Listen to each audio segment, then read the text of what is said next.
قابل ذکر قصہ ہے نمرود کا، وہ بھی انکار کرتا تھا معبود کا۔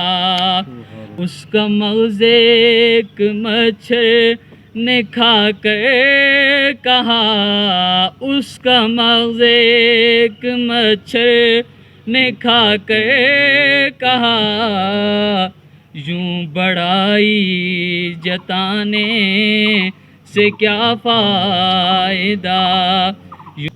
آنکھ کھولو اٹھو یاد رب کو کرو، آنکھ کھولو اٹھو یاد رب کو کرو، عمر یوں ہی گنوانے سے کیا فائدہ، عمر یوں ہی گنوانے سے کیا فائدہ۔ اور اپنے رب کو جوانی میں بھولا ہے تو، اور طاقت کے ہونے پہ بھولا ہے تو، اپنے رب کو جوانی میں بھولا ہے تو، اور طاقت کے ہونے پہ بھولا ہے تو۔ جب جوانی ڈلے گی تو پچھتائے گا، جب جوانی چلے گی تو پچھتائے گا، ایسے رونے رلانے سے کیا فائدہ۔ آنکھ کھولو اٹھو یاد رب کو کرو، عمر یوں ہی گنوانے سے کیا فائدہ۔ اور تھا حکومت کا فرعون کو بھی نشہ، ظلم پہ ظلم خلقت پہ کرتا رہا، تھا حکومت کا فرعون کو بھی نشہ، ظلم پہ ظلم خلقت پہ کرتا رہا۔ جب سمندر میں ڈوبا تو کہتا گیا، جب سمندر میں ڈوبا تو کہتا گیا، اس حکومت کو پانے سے کیا فائدہ۔ آنکھ کھولو اٹھو یاد رب کو کرو، عمر یوں ہی گنوانے سے کیا فائدہ۔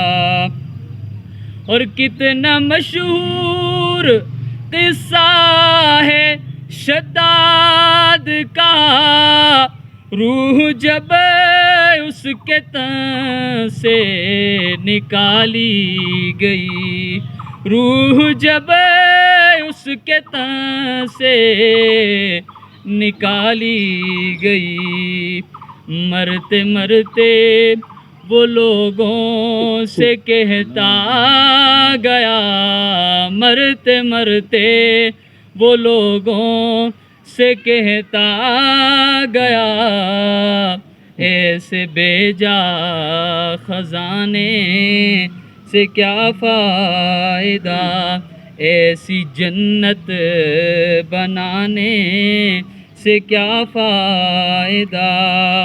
قابل ذکر قصہ ہے نمرود کا، وہ بھی انکار کرتا تھا معبود کا۔